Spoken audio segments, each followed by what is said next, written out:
Good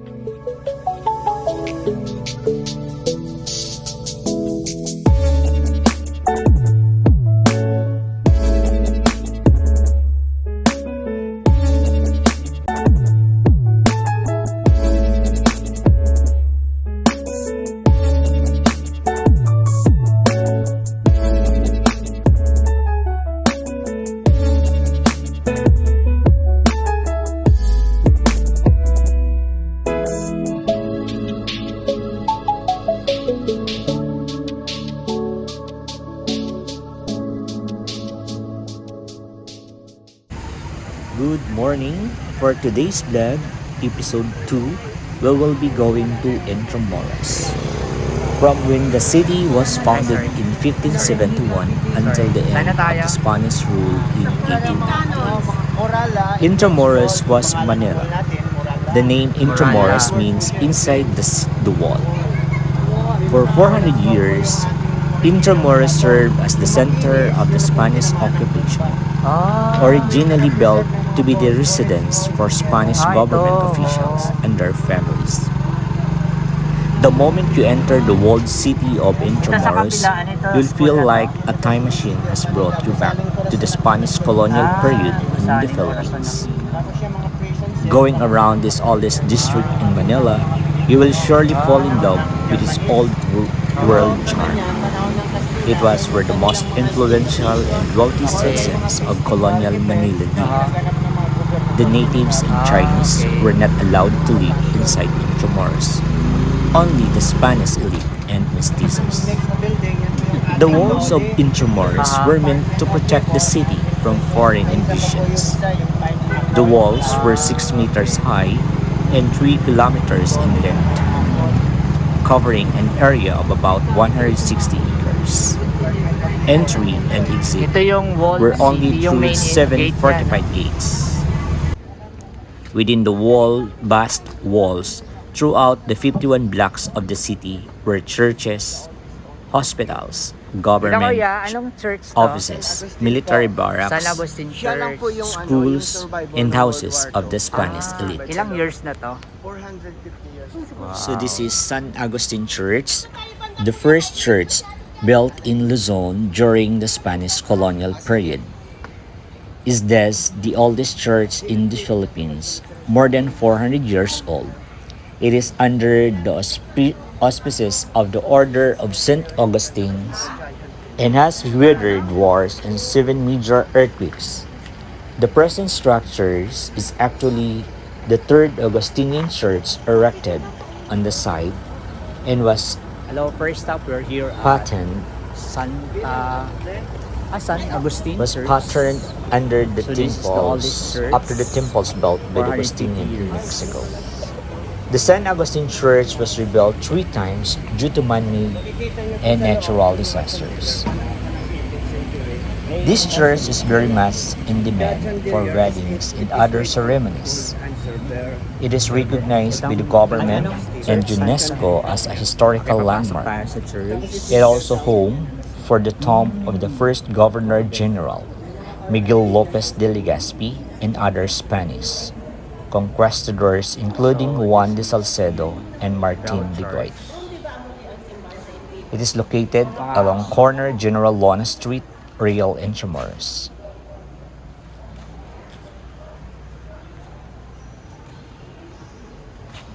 So this is San Agustin Church.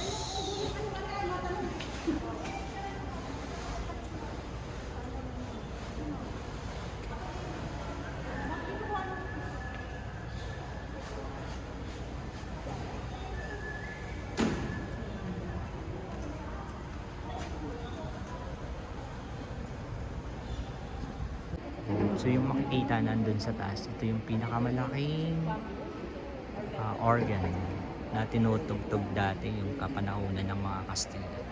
Yung nasa taas.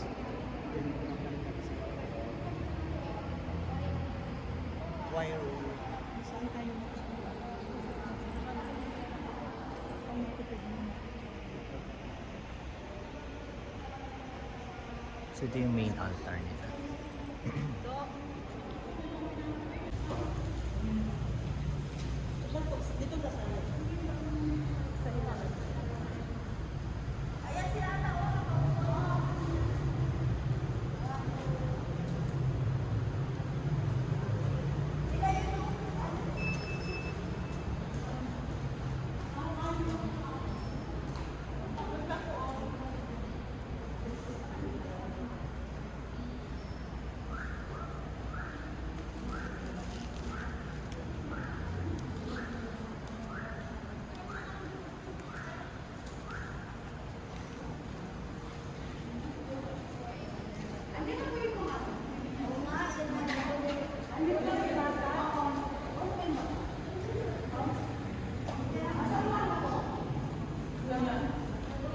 So this building is already 450 years.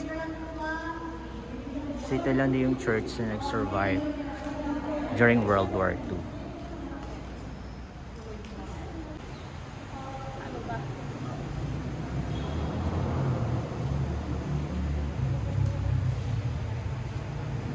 The architecture, guys, is so amazing.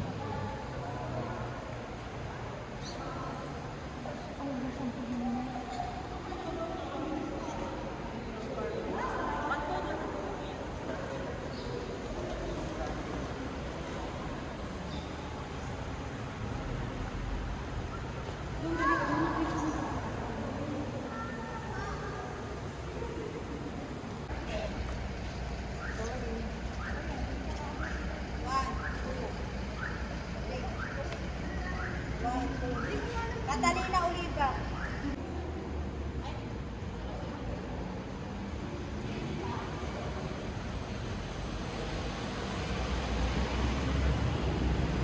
Makikita natin dito, guys, malalaki yung mga chandelier nila. At the ceiling. Gandang pagkagawa, magandang architecture.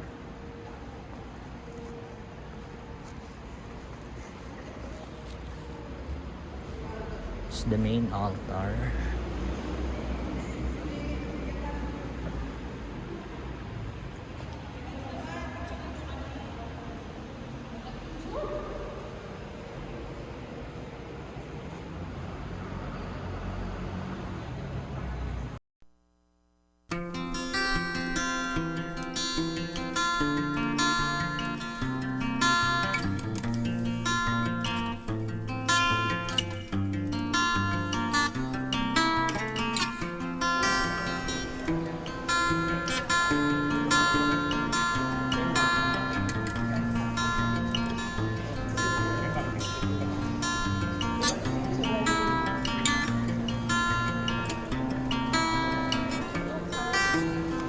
Sinong general yun? Anong pangalan? Siya yung author ng Ciudad Manila. Okay. Siya po yung pangalan ng Ciudad Manila. Siya yung pangalan. Unang general ng lumating sinakop tayo ng Castilla. Bigyan ng Castilla.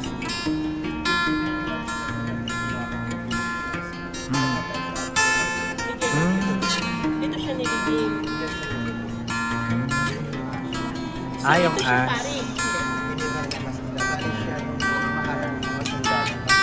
Castilla. So, dito na siya na.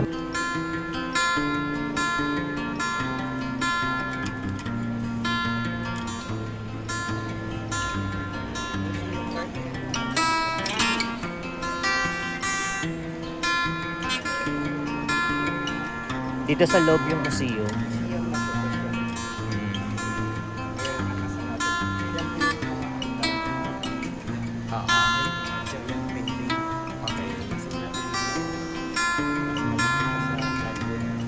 Tapos yung bintana, gawa ng silpo, ano? Aba. Okay. Ganda.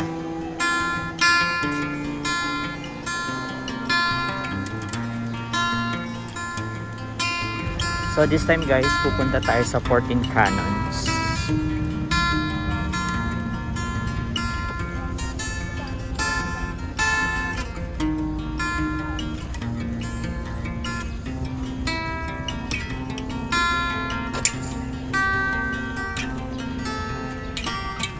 Baluarte de Dilaw.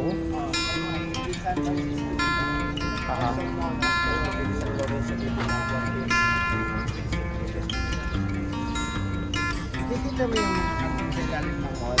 Aba. Yan po yung storage ng mga cannonballs. Wow. Yan nilalagay yung mga bala ng kanon. Pagdating naman ng 1941, panahon ng Hapon, yan po ginawa nilang prison cell. So ngayon, student may restaurant na siya. Modern na pa. Commercial na siya. To the right side po. Ito. Yan na. 14 cannons. So 1, 2, Dito po yung dalawa. Mga tiny cannons. 1, 2, 3, 4, 5, 6, 7, 8, 9, 10, 11, 12, 13. 14. 14, oo. 13 lang count mo sir, abo na ako isa. 1, 2, 3, 4, 5, 6, 7, 8, 9, 10, 11, 12. Saan ang isa? 13, 14. Ah, okay. 14. So, 14. So yung mga ano na yan, yung mga kanyo na yan, Opo. makikita yung mga puno, dati po kasi Pasig River pa yan. Mm. Diyan dumadaan yung mga sundalo nating Pilipino nung ano, So, yung mga kanyon, sino nag-ooperate? Yung mga... Kastila. Ah, mga Kastila. Kastila ang may-ari. After na natalo na yung oo, sila may-ari. After na natalo sila, nagkaroon tayo ng presidente, the first president. Si... Yung kalaban nila dyan, yun yung mga kapitonero. Oo, kapitonero, yung mga... So this is Baluarte de San Francisco de Dilao. This was built in 1592 by the Spanish government to deter threats and invasion by other countries. And this was renovated in 1622, and the area was much larger than what it is right now. The area that you'll see is the restored structure for the whole area was destroyed during the American liberation of Manila from the Japanese occupation in 1845. So dito po yun, yan po yung patungan ng kanyo na naakyat taas din siya dati. Replika na lang yan ng simento okay. na may gulong siya. Opo. Pero dito, pag may kalaban, inaakyat nila yan. Dito lahat Ah, yung mga lahat. powder, mga cannonballs, Mm. yung mga bala ng kanyon. Mm. Saan tayo bibanda?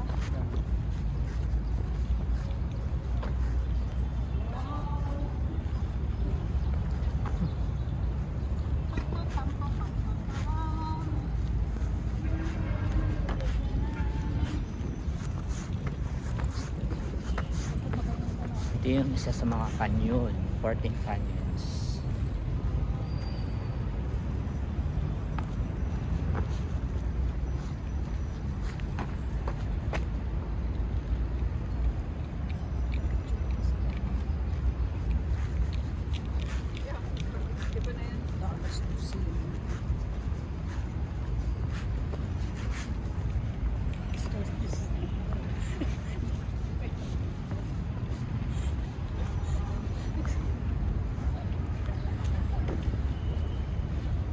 This your once in a lifetime tour. Opo.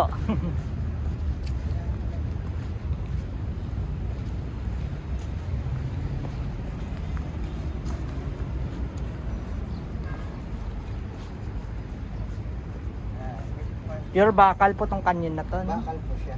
Bigat siguro ito, no?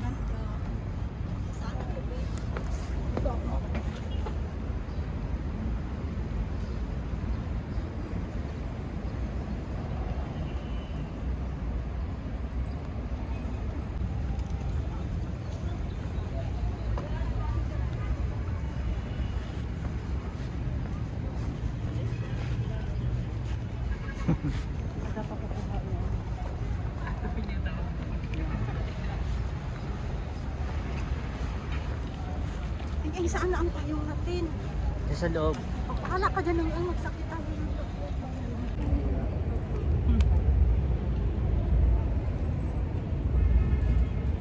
Tara, so final, oh. Okay, let's go.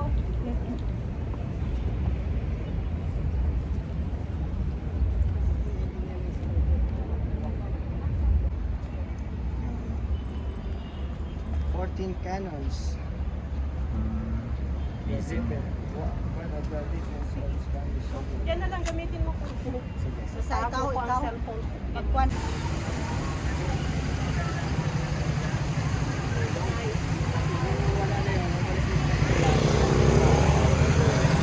Ay, sorry. Sorry. Sorry. Saan na tayo? Sa 14 cannons. Mga Morala, it means wall. Yung pangalan ng wall natin, Morala. Morala. Spanish words po siya, it means wall. Yung mga bullets wall po yung ating original na bato. Yung makinis, yun na po yung tinamaan ng bomba. Ah. Ito po yung nakapreserve ng mga bullets wall ng gera. Ah, ito. Oo.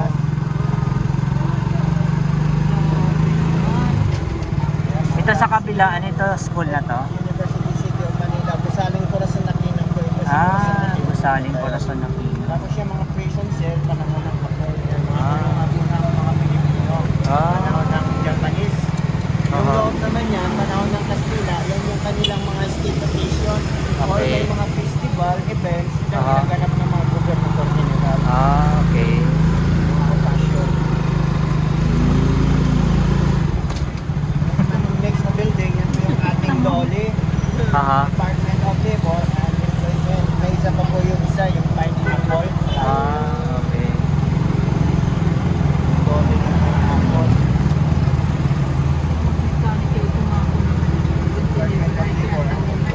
Ito yung walled city, yung main gate niya, no?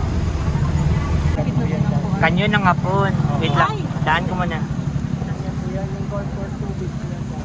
This is the kanyon ng hapon.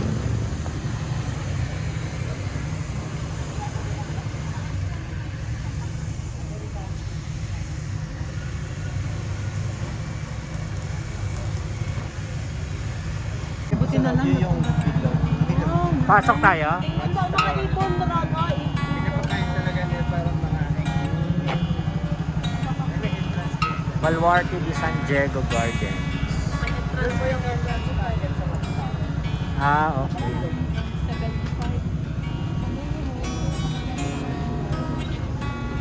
Sige, bayad ka na doon. 75.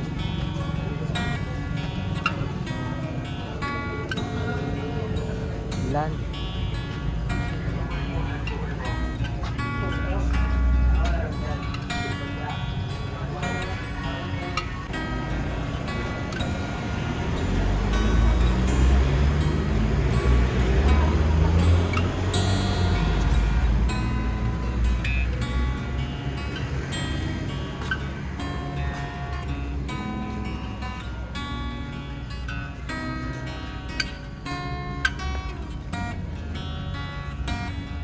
So ito yung place kung saan nag-shooting ang Encantadia at saka Hinting Kabisote.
So this place is Baluarte de San Diego. This was built from 1591 to 1594. Baluarte de San Diego was originally named Nuestra Señora de Guia, Our Lady of Guidance. It is a famous bastion in Intramuros, constructed as part of the fortifications and designed to repel invasion. This bastion was survived wars, earthquakes, and the ravages of time. Aside from the bastion itself, you also see the beautiful gardens, fountains, and the original cannons with details on and when and where they are made. This is also a popular place for weddings and special occasion. This is located along Santa Lucia Street in Intramuros, and the entrance fee is 75 pesos for adults and 50 pesos for children, students, and senior citizen. Operating hours Monday to Sunday from 8 a.m. to 5 p.m. And this is closed for special occasions. Now we'll see the Cuartel de Santa Lucia was just a range building. It was constructed for the Artilleria de Montaña in 1781 and 1910. 1905, it was opened as a military school or the Philippine Military Academy now in Baguio. The building was ruined during the World War II, and the remaining walls were reconstructed by the Philippine Constabulary. It means the The interior original was name never or built the first name of the and is being converted into Bayan. park. Yan po yung pangalan, unang pangalan ng Rizal Park, Bayan. So this building is the Rizal Bagumbayan Light and Sound Museum. Showcases the history of the Philippines and the Filipinos' journey to freedom in 1 hour show combining lights, visual effects, soundtracks, and sculptures, Okay. paintings, and Ito yung representations top of 1 other ng board exam na technologies. ating pamantasan. The show narrates the life of José Rizal.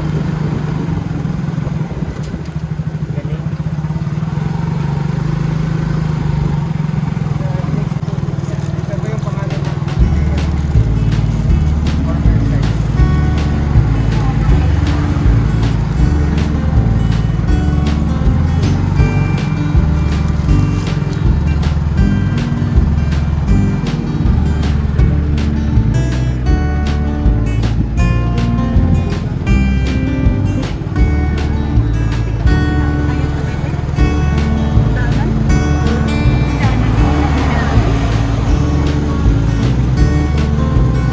One of the famous coffee shop yan, Manila Cathedral. Manila Cathedral ang may restaurant at coffee shop yan.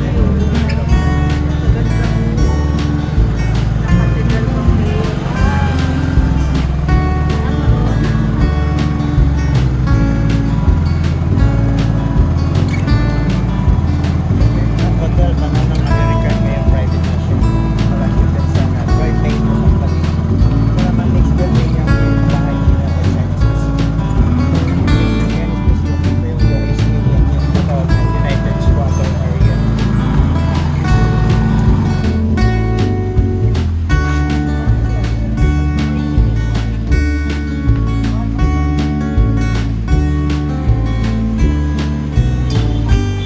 So this is Memorial in Manila, 1941.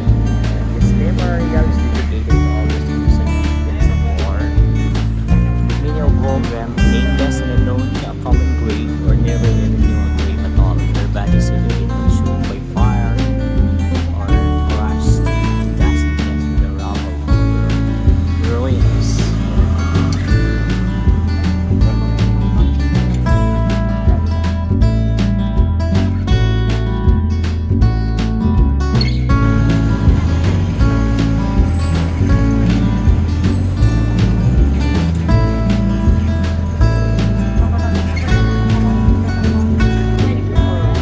So this is Manila Cathedral, located in the heart of Intramuros.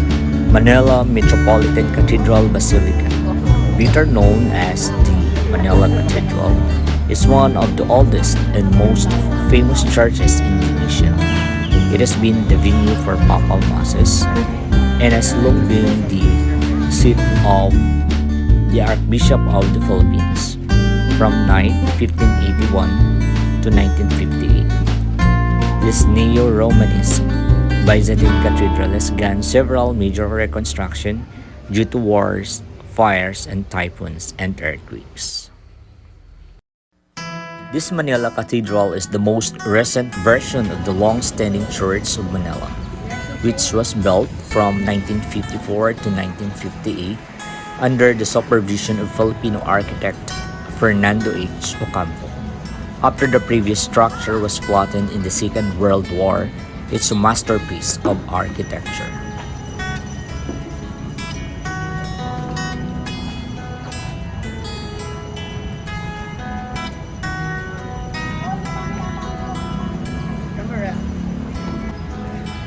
This is Plaza de Roma.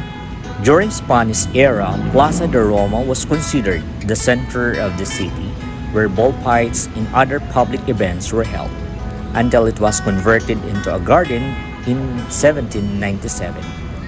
At the center of the Plaza de Roma is a monument to Charles IV of Spain, which was erected in 1824.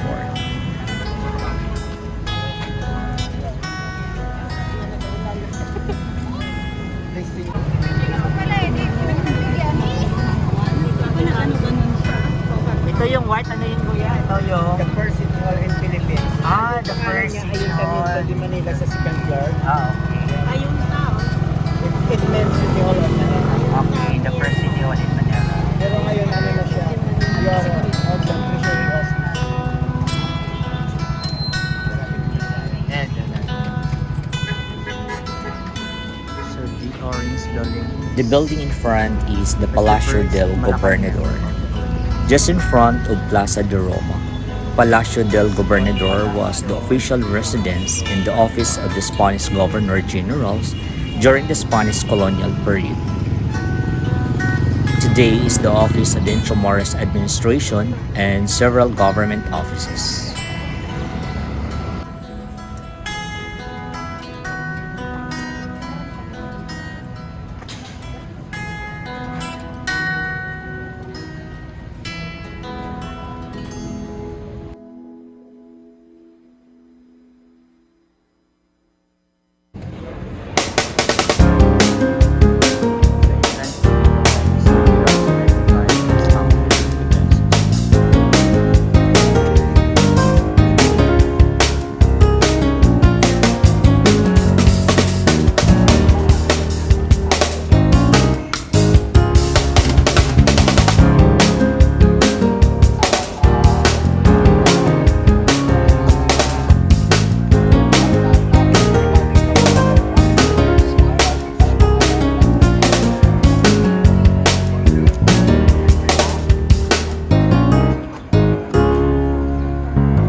Ito po mga commercial na siya ngayon. Dati po siyang ruins of the Spanish Barracks. Para. Ito yung Fort Santiago. Pangalan kay Santiago. Si Santiago po ay isang Muslim slayer. So, talagang Pang slay.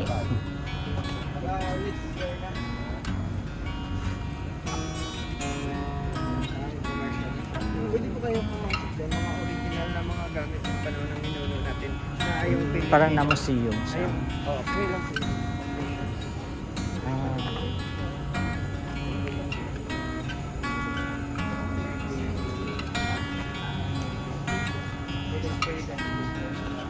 Teatro.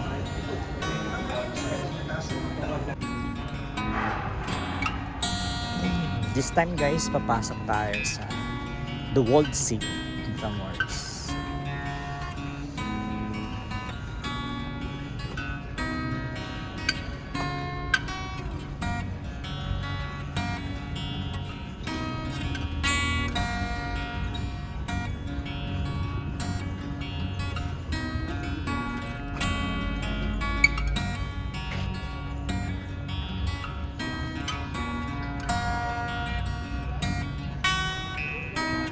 This time we will visit the Fort Santiago, or in Spanish, Puerto de Santiago. This was built in 1571. It's a citadel built by Spanish navigator and Governor Miguel Lopez de Legazpi for the newly established city of Manila in the Philippines. The defense fortress is located in Intramuros, the walled city of Manila. The fort is one of the most important historical sites in Manila. Several people died in its presence during the Spanish Empire and World War II. José Rizal was one of the Philippine national heroes, was imprisoned here before his execution in 1896.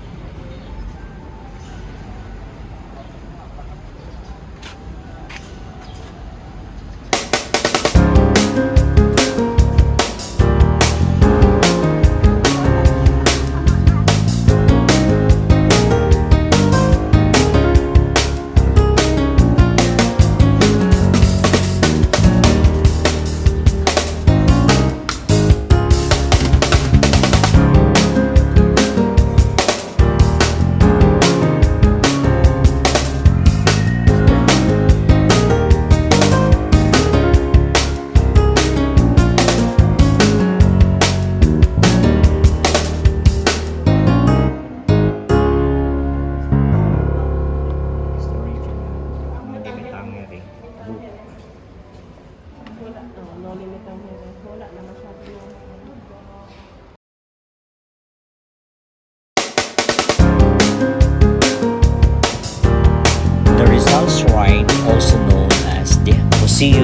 José Rizal, Fort Santiago, is a museum dedicated to the life work of José Rizal. It is located That's on the right. Santa Clara Street, Fort Santiago, Intramuros, Manila, Philippines. Fort Santiago served as a barracks for Spanish artillery soldiers during the Spain's colonialization of the island.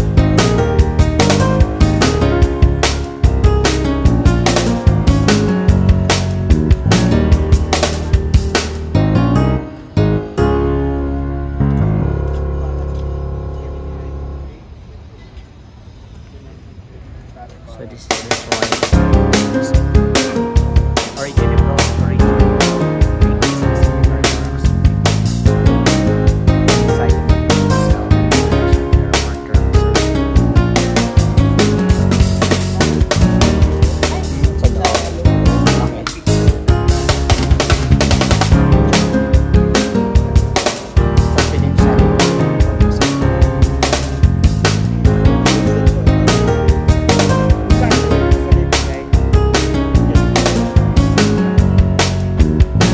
Saan ka mag-antay?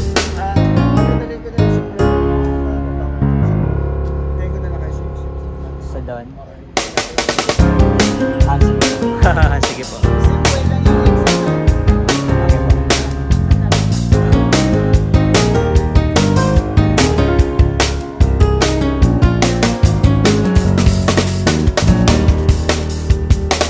Ligo history.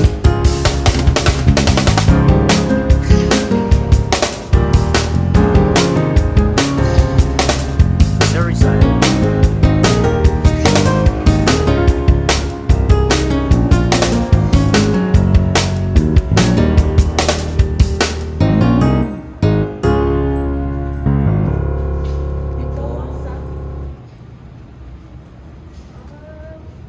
Ito yung Replica. Rufino Pacific Tower. Mga kuha nila exhibits.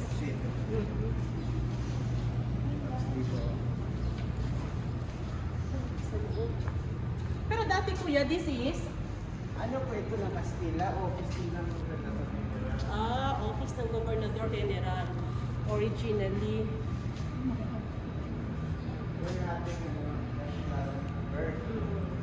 Eagle.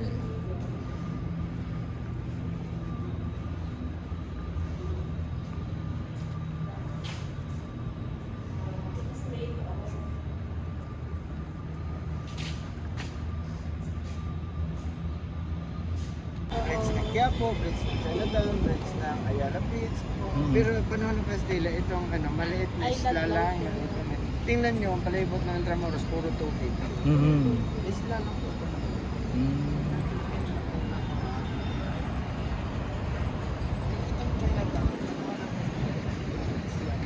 Hingaan ko yan dyan.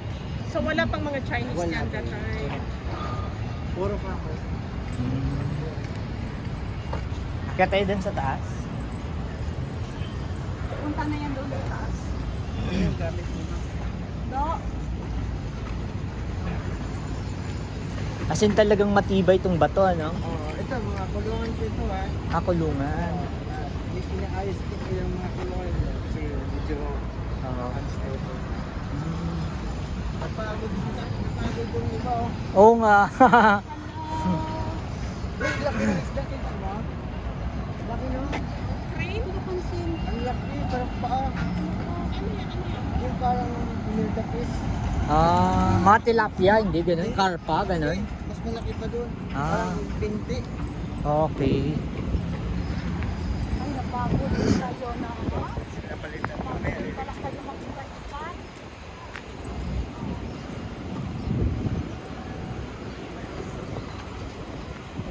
Ito may lagusan ba dyan? Kaya po may mga ganito po yung bawat bowl na. Aha. Yung mga ganyan-ganyan. Kasi nakaganyan din siya oh. Okay. Pag may kalaban, Opo. nakikita dun sa ano. So yun, pagbarilan, ganun. Pabuka siya ganyan palapad. Oho. Okay. Pag dito, maliit doon. Pagbuka, malaki. So, Tama. pagka may kalaban, Dito. malayo ang nakikita niya. Opo, tama, no? From when the city was founded in 1571 until the end of the Spanish rule in 1898, Intramuros was Manila. The name Intramuros means inside the wall. For 400 years, Intramuros served as the center of the Spanish occupation, originally built to be the residence for Spanish government officials and their families. So what happened in Intramuros in history? Over 100,000 Ito, Filipino open ba men yan? and women Dati and open children yan, no? died from February 3 to March 3, 1945 during the Pero open Battle yun ngayon, of sarado Manila. na. At the end of World War II, all the buildings and structures in Intramuros were destroyed, Exit na yan dyan. with only the damaged San Agustin Church still standing. So, what is the Intramuros known for? Intramuros known as the Walled City. Intramuros is a place rich in history and culture, with its cobbled streets and preserved architecture dated hundreds of years ago. It will have you a second guessing whether you are still in the Philippines or not. Intramuros, Argan District and history walled city within metropolitan Manila in the Philippines. The name from the Spanish and word meaning within walls refers to the fortified city founded in the mouth of the Pasig River shortly after 1571 by the Spanish conquistador Miguel Lopez de Legazpi.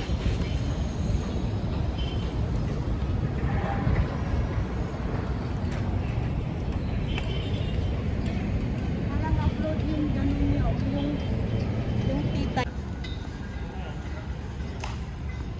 Dito sa loob, yung dungeon. Yung mga katawan nila na kaya Oh, see. yung nabubulok na. Oh, sige. Pwede bang pumasok dyan? Safe ba? Madilim? Hindi, maliwanag. So, we are now entering hallowed grounds. So, Dire-diretso lang yan, tayo ko kayo sa exit. sige po. Pasok tayo dito. So, ito po yung dungeon. Papasok tayo ngayon. So this is the dungeons of Fort Santiago. Sa gitna daan. In 1945, following the liberation of Manila during the Second World War, the U.S. Army discovered 600 decomposing corpses inside the Fort Santiago dungeons. The conditions were so cramped that all prisoners died from suffocation and heat exhaustion. The bodies were subsequently buried and messy on a site near the dungeons, which is now marked by a white marble cross. The dungeon inside Fort Santiago is open daily from 10 a.m. to 10 p.m. And take note that ticket boat is open from 8 a.m. to 9 p.m. while Fort Santiago grounds will be open until 11 p.m. So this cave, it's now called the dungeon, was originally built in 1599 as a storage facility for Fort Santiago's valuable supply of arms and gunpowder.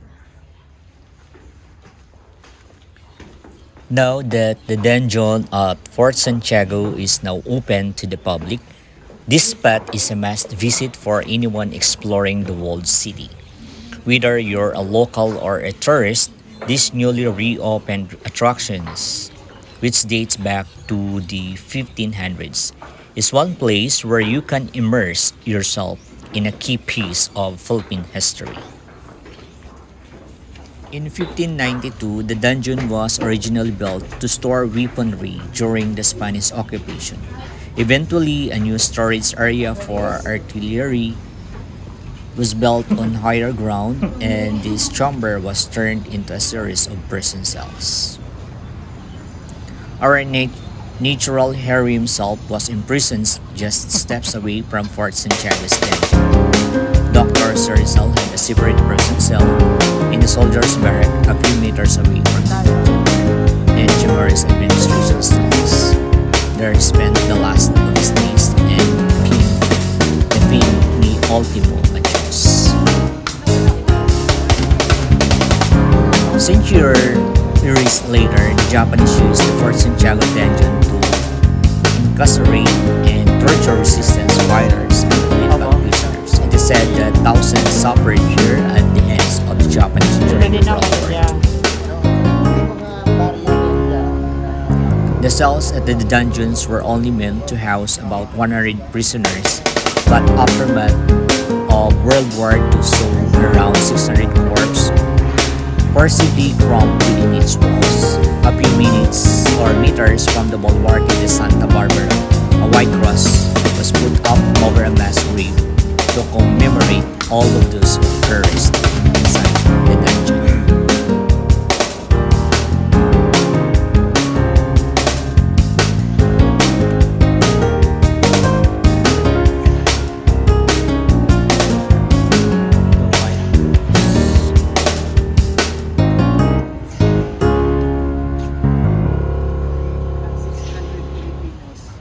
Namatay.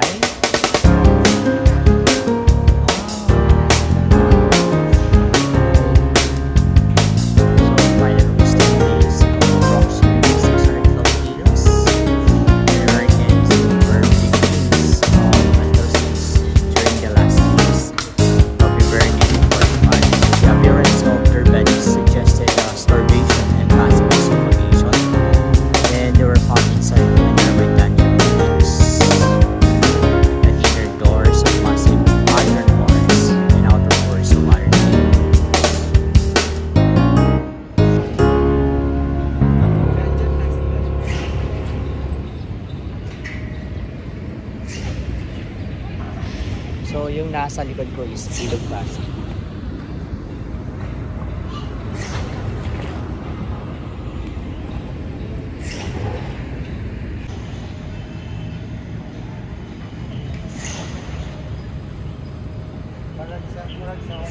Parang sa abroad na tayo sa Tagsuberon.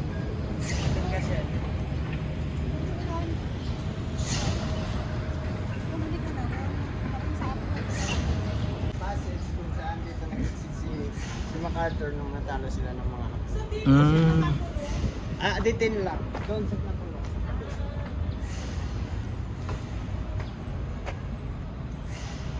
So this is Postigo de la Nuestra Señora de Soledad.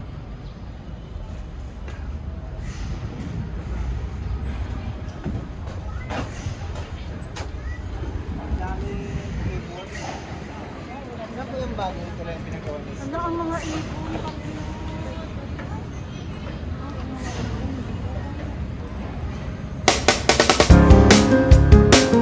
Ito na yung Ilog Pasig. Intramuros Bridge. Agustin Church. Daming mga ibon.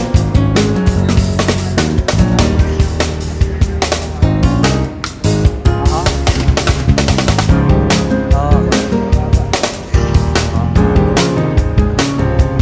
Kaya nga. Ganda, oh.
So this is Plaza de Armas, Central Plaza with the Fort Santiago used as often for military drills, marches, and arms. The Monumento José Rizal National Air Martyr erected at this site in the year 1952.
Yung doon sa ano yun?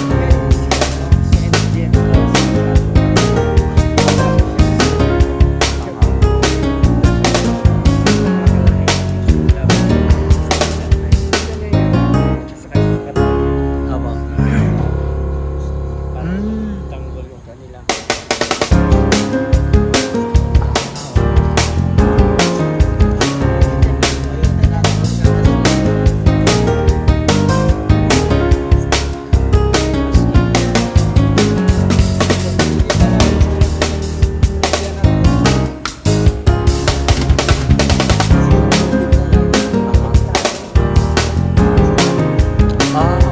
Pero the last time, talagang may tubig po, wala. Wala. So,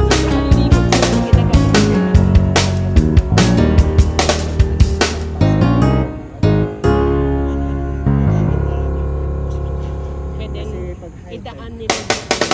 sa ilalim, merong ano din yan, underground.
So this building, Senator Elpidio Carino was imprisoned in this building for 16 days.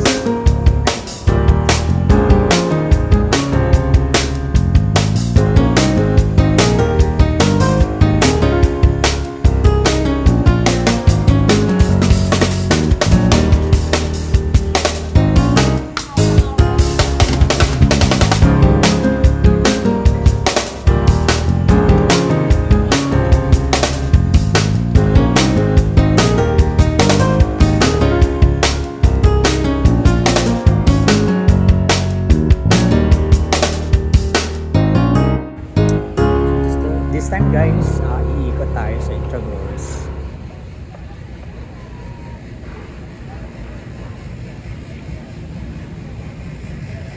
So yung makikita natin sa likod, this is the ruin of during World War II.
time, let's visit Casa Manila. This is located across the historic San Agustin Church. Casa Manila is a museum in Intramuros showcasing Spanish colonial architecture. Imelda Marcos had this two-story house built in the 1980s to look like one of the grand houses in Barrio San Luis, one of the four original villages of Intramuros in 1850s. This house is divided into rooms such as the sala, despacho, comedor, cuartos, cocina, banyo, with lavish features throughout and decorated with stunning antique furniture, tableware, artworks, all donated by various sources. Titingnan natin kung anong Guests are not allowed to touch the display and take pictures and can only walk on the red carpet inside the house. However, guests can walk around freely in the kitchen, toilet, and bathroom and even touch the displays there. The Casa Manila or Manila White House is a colonial lifestyle museum which features the domestic life of the upper class in the 19th century Philippines, which was built from 1981 to 1983. The facade of the structure was inspired from a house that once stood at Habanera Street in Chinese district of Binondo in the 1850s.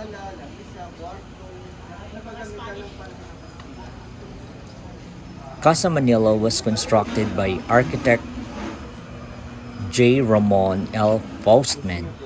It was constructed by Imelda Marcos during the 1980s So, yung kapanahonan ng and Kastila, modeled ito yung on mga Spanish colonial bahay, architecture. okay. So, yung sa lower ground is pure gawa sa bato. Pure gawa sa bato. At yung bato na yan, hindi yan hollow block Yung Yan asing po bato. Yan po yung adobe stone na nanggaling sa Manila. Okay.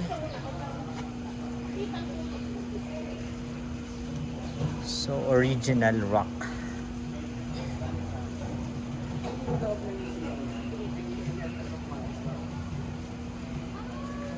Then, ang third floor is gawa sa kahoy. So, this time we will go to Barbara. Ayun ba? Kaya tayo dun sa taas. Ito dito, ano? Sa loob ng Intramuros, ang tawag po dito, White Knight Hotel. Yung hotel po ay Spanish architecture po. Okay. Gawa sa kahoy na hotel natin. Maraming mga ghost dyan. Minsan, pag ikaw lang mag-isa, may kasama kang dalawa, nakalutang yung paa. Oh. Sige, dito akla tayo sa taas. Hindi, joke lang. Anong meron dito sa taas? Ayan po yung yung exit ng museum. Exit na ng museum. Kasi ito, area na to, Aba. ginagawa itong wedding reception. Ng hotel. Oo. Okay. Ito pang kasal to. Sa wedding. Ang tawag dito sa area na to, nung panahon ng Kastila, Opo. Casa Blanca.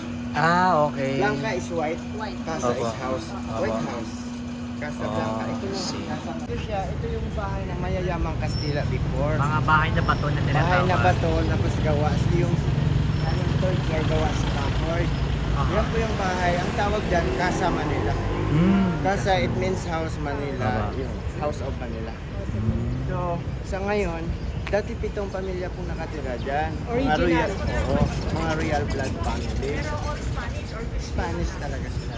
Kasi every house na ang Spanish, ganito yung daan ko. Ganun talaga. At saka yung road natin, it is made of, the road is made of cobblestone and original. Lagyan na po 400 years. Kaya sa matibay, no? Kaya mo 400 years. Kaya ang ganun pa rin, opo. Sa ngayon, ano nang ano to? Parang naging museum na. Commercial siya. Commercial. Nakikita natin sa loob.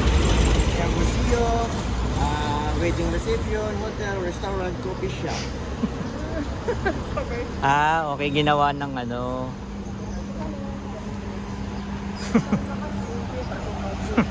Siyempre, turista ako.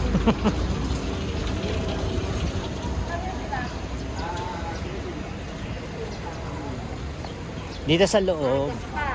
Hello po. Good morning.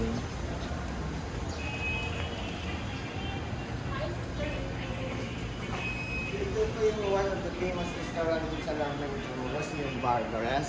Mm. Yung may-ari po nito, kapatid ni Senador Gordon. Okay. Sa ngayon na private na siya. Okay. Anong mga feature? Restaurant. Cecilia Trumper. So, restaurant siya sa Restaurant. ngayon. Heritage restaurant po siya. With may mga show din yan. Okay. Nice.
Mag-wave.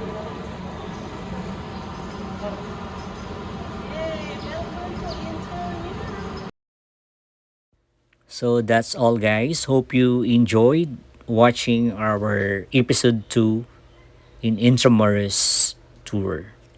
So watch out for episode 3 in Venice Grand Canal.